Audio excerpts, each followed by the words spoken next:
Good morning, Peter Racey here, Anzac Day Precinct, Mount Coot-tha. I'm just in at King George Square for the Australia Day flag celebration, and it is a suitable time to reflect as to the history of the statue behind us, because City Hall and the statue have a very strong connection to Anzac Day and Canon, Garland, because when Anzac Square was finished, down from that way down there behind me, the Anzac Day Parade marched, and they marched past the statue of George V, which was on a very high pedestal. The roadway extended past the front stairs, as it was, of Anzac Day, with the lamps marking the procession, and those lamps are now at Canon Garland place at Mount Coot-tha. And the Queen made comment that she couldn't understand why her grandfather was on such a high plinth facing City Hall and not facing away from City Hall to service to people. Well, in actual fact, it was a ceremonial construction that was in play, because the parade, marching from down that way, going that way to then go down to ANZAC Square, which was new and just finished in the early 1930s, was a centrepiece, in effect, of the march. So that's the interesting story.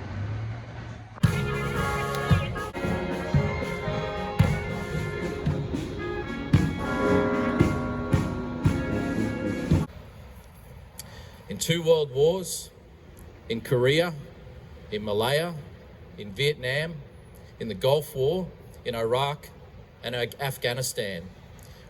The fact that we had the world's first ever flag design competition. In other countries, that story would be part of national folklore, and we'd all learn it, and in fact,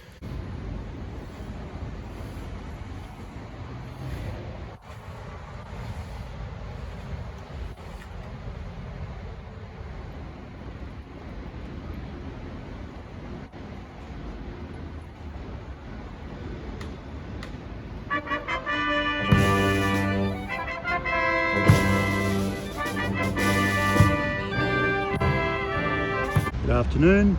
I'm now down at Wynnum at the roundabout where the King George Square fountain was relocated, and behind me are some blocks that probably came from King George Square prior to the fountain being installed after World War II, before it was then all packed up and then relocated down to Wynnum here to mark the very first roundabout built in Brisbane, and probably in Queensland for that matter. Now, connecting up the dots. So, Canon Garland, Secretary of the Anzac Day Committee, wearing the petrol cross in those very first Anzac Day parades, stood on the stairs of City Hall, looked out at the ceremonial plinth of King George V. The parade marched past, going down to ANZAC Square, which was newly completed at that stage. And so the petrol cross is intimately involved in the whole process during that sort of 8 to 9 year period before Canon Garland passed away. And just ever so interesting history, and thank you so much to Peter Collins for bringing it to my attention. I've included the photo again of the early parade that shows the march past City Hall. Thank you and good afternoon.